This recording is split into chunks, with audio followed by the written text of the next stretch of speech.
Hello, let's talk about various Japanese words for furries and stuff related to them, because why not? So in Japanese, the word for a furry is kemona, which is like a kemono-er, right? So kemono in Japanese is a beast, and so like na in Japanese is used in words that borrow the er. Like, yes, the er suffix does exist in Japanese, which is kind of fun, and so that's where it comes from. I don't think I need to explain the meaning, because it means furry. But it's been in use since at least 2004. Like, Google Trends shows some hits for basically as long as they have data. It was at least somewhat mainstream enough that in 2013, in the third season of Orange is the New Black, when the word was uttered by a character, they just translated it as Kimona instead of like adding any kind of description or anything like that. There is some kind of ambiguous use online though. For instance, the character you're looking at, basically the only animalistic features they have are ears and some fangs, but they're getting called Kimona.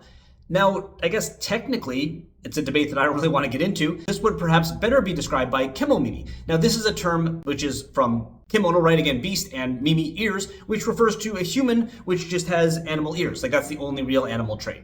And this distinction can be important for people, such as in this post here, where someone is saying that they get extremely upset when they hear about a media product that is a must-watch for furries, and it turns out what shows up is just a kemomimi instead of a, actual humanoid beast character.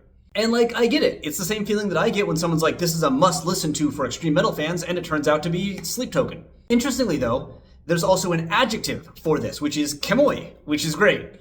It's also very tricky to define, as what is kemoi can be very contextual. In some cases, it can just be anything that is animalistic at all, like these shoes have an animal print on them so that they are kemoi.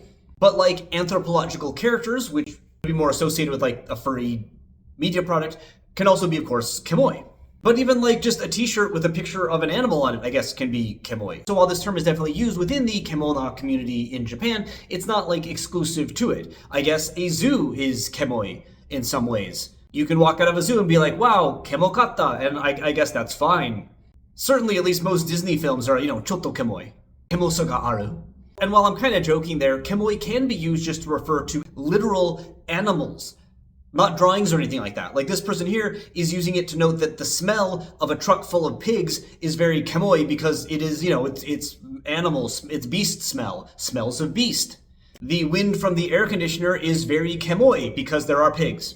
And there are further terms too, like kemoka, which is when you take something and, furry it. When you take a character that is not an animal and you make them an animal. You have kemoka them. Although some people do use this as kemoka saseru, and I can't really tell, the difference. Some people think that the making it part is inherent to the suru verb, but some people do think you need to have the make it form, the saseru form.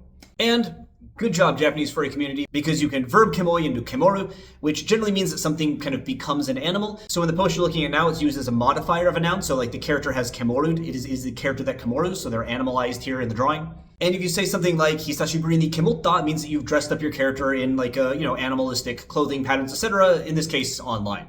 There are plenty of conjugations out there. It's a verb. The community has existed for a long time. They're active, and so they have these kinds of words. Thanks for watching this kemoi video, and I'll see you next time.